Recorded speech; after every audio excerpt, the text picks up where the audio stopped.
శివాజీ గారు రీసెంట్గా heroine dressing గురించి కొన్ని విషయాలు మాట్లాడారు. అందరూ దాన్ని నెగిటివ్గానే తీసుకుంటున్నారు.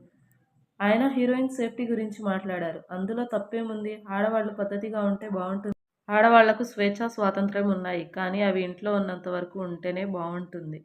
ఒకరి కోసం మనం ఎందుకు మారాలి? ఎవరో ఏదో అనుకుంటారని మనమెందుకు మన ఇష్టాల్ని మార్చుకోవాలి? మనకు నచ్చిన బట్టలు వేసుకోవద్దు అంటున్నారు అని కొందరు అంటున్నారు. సమాజం బాలేనప్పుడు మనం మారి పద్ధతిగా ఉంటే మనల్ని ఎవ్వరు వేలెత్తి చూపించరు. ఏదో జరిగాక బాధపడే కంటే ఏది జరగకుండా ఉండడానికి శివాజీ గారు కొన్ని మంచి విషయాలు చెప్పారు. దాన్ని కూడా అందరూ తప్పుగా ప్రచారం చేస్తున్నారు. నిజానికి ఆయన క్షమాపణ చెప్పాల్సిన అవసరం లేదు. కానీ క్షమించమని అడిగి తన సంస్కారాన్ని చాటారు. సో ఆడవాళ్ళు మీరు పద్ధతిగా ఉంటేనే మీ పిల్లలు పద్ధతిగా ఉంటారు. మన రాబోయే జనరేషన్స్ భారతీయ సంస్కృతి సాంప్రదాయాలతో పెరిగేలా చూడండి.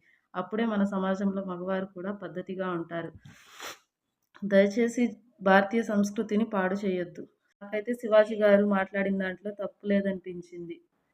సొసైటీ గురించి తెలిసి సీనియర్ యాక్టర్ శివాజీ గారు హీరోయిన్స్ మీద ఇలాంటి కామెంట్స్ చేశారు.